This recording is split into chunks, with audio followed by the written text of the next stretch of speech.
ফেনীতে বহুতল ভবনগুলোতে অগ্নি নির্বাপন ব্যবস্থা নেই বললেই চলে। একটি ভবনে আগুন লাগলে তা ভয়াবহ রূপ নেবে। বিস্তারিত জানাতে ফেনী থেকে সরাসরি যুক্ত হচ্ছেন প্রতিনিধি দিদারুল আলম। দিদারুল, এই যে বহুতল ভবনগুলোতে অগ্নি নির্বাপন ব্যবস্থা একেবারেই নেই, এ নিয়ে প্রশাসন কোনো ব্যবস্থা গ্রহণ করেছে কিনা জানাবেন। শাকিলা, আসলে ৬ তলার উপরে যে বিল্ডিংগুলো নির্মাণ করা হচ্ছে সেগুলোকেই আসলে সরকারি যে বিধিমালা, সেই বিধিমালা অনুযায়ী আমরা আসলে বহুতল ভবন বলি।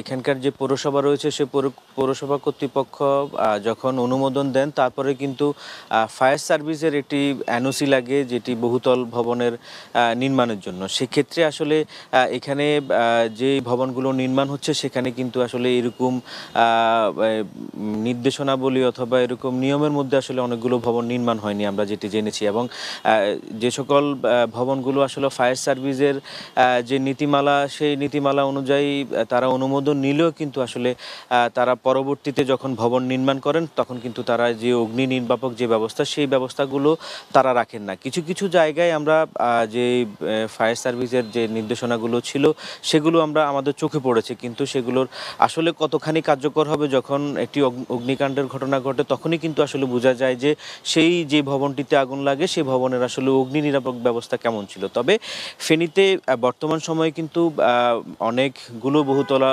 ভবন নির্মাণ হচ্ছে এবং যেখানে আসলে অগ্নি নিরাপত্তা ব্যবস্থাগুলো নেই। তবে প্রশাসনের দিক থেকে আমরা এখন পর্যন্ত আসলে কোনো নির্দেশনা অথবা কোনো অভিযান দেখিনি যে সকল ভবনগুলোতে অগ্নি নিরাপত্তা ব্যবস্থা নেই সেসব ভবনগুলোতে অভিযান পরিচালনা করা এবং তাদেরকে নতুন করে অ্যালার্ট করে দেয়া যে যাতে করে অগ্নি নিরাপত্তা ব্যবস্থা যেন থাকে, সেগুলো দিকে কিন্তু আসলে আমরা এখন পর্যন্ত প্রশাসন এবং পৌরসভার কোনো কাজ আমরা এখন পর্যন্ত দেখিনি। এবং পাশাপাশি ফায়ার সার্ভিস, যেটি আমরা দেখেছি, ফায়ার সার্ভিস কর্তৃপক্ষ মাঝে মাঝে আসলে কিছু ভবনে তারা তাদের অগ্নি নির্বাপক মহড়া পরিচালনা করে।